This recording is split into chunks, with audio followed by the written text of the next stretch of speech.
Hello everybody and welcome to my mid lane guide. This is an introduction video, a part 1 introduction video. There's going to be loads and loads of videos. There's probably around 13 or 14, so stay tuned.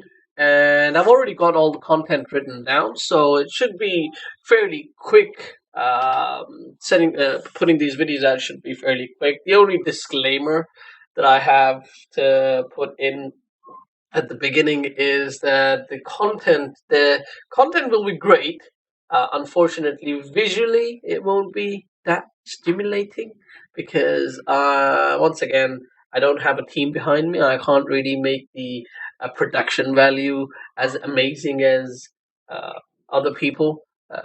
So yeah, it's just going to be pretty much PowerPoint slides and maybe some clips from in game. But yeah, sad days. What can we do?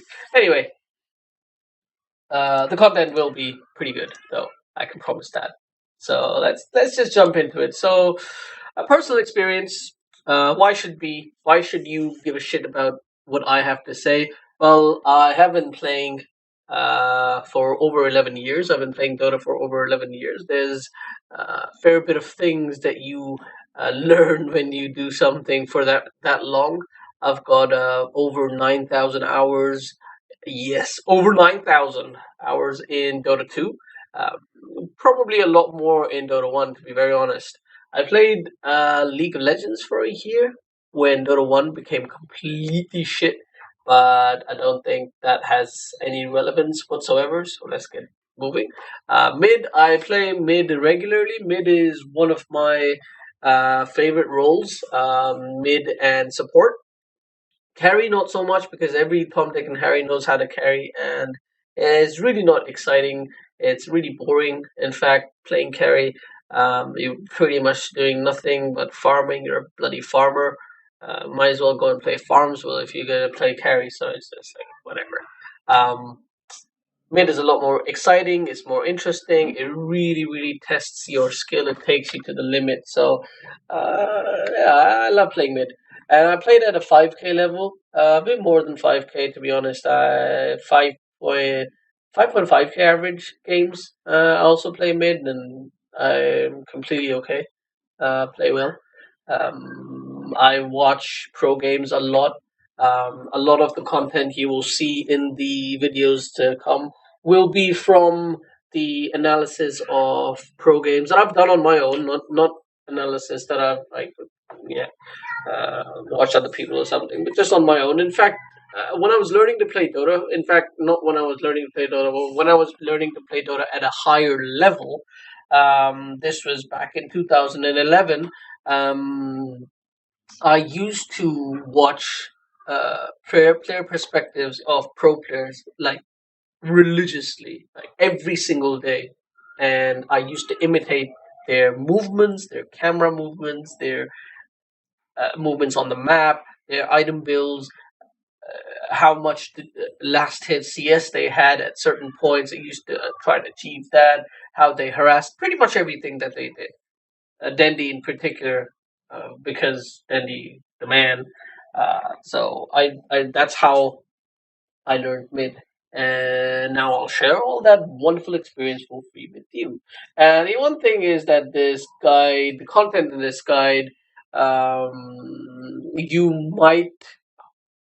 you might recognize a few things from other places on the internet, and that's because I used 5 or 6 other guides, other similar, not similar guides, but other shorter guides on the internet, and sort of conglomerated that and my own experience into making this guide. There's no other this comprehensive guide.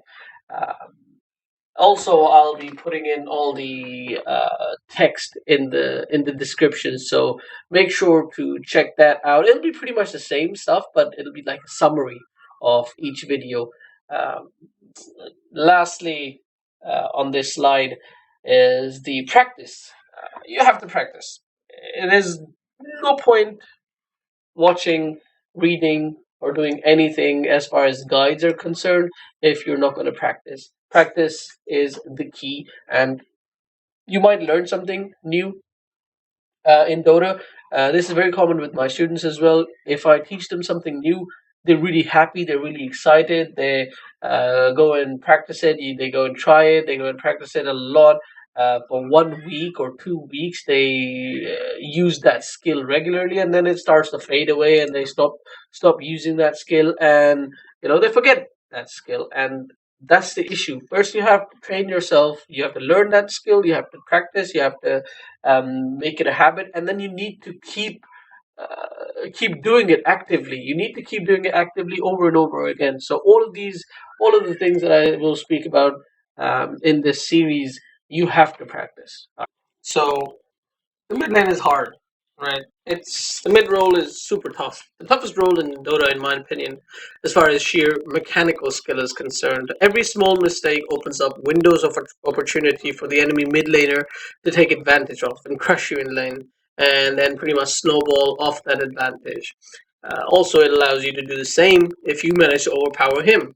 The impact the mid laner has in the game is next to none, while at the same time, it's one of the hardest roles to learn as far as game mechanics and general game sense is concerned. The next side is yeah, essentially with enough hard work and a little bit of luck and skill, you will be able to outplay your enemy in the lane, gain huge amounts of gold and XP and snowball from there and win every game single handedly. And I say single handedly, mid lane domination pretty much allows you to win a game single handedly, but obviously you still need your, I mean, supports for warding and such to allow you to do. Allow you to dominate mid and all of those things. You can't just say that mid lane is the most important. Mid laner still does need other teammates, but it's much less compared to other heroes. And pretty much because of this reason, I will be creating a detailed series on this. On every major and minor aspect of the mid lane, from the lane mechanics to the creep wave manipulation to the different hero matchups and how not to get owned against lane dominating heroes like Lina and OD and such. I'll be going over intricacies of last hitting and denying, as well as how to deal with an opponent who is clearly stronger than you mechanically, or a hero matchup that you are guaranteed to lose. For example, Viper versus any melee hero, pretty much, and a lot of range heroes as well. By the end of this series, you can be sure that you will have all the tools you need to fully understand the mid lane and dominate any foe that dares to face you. And let's jump into the next video now. Thank you very much for watching.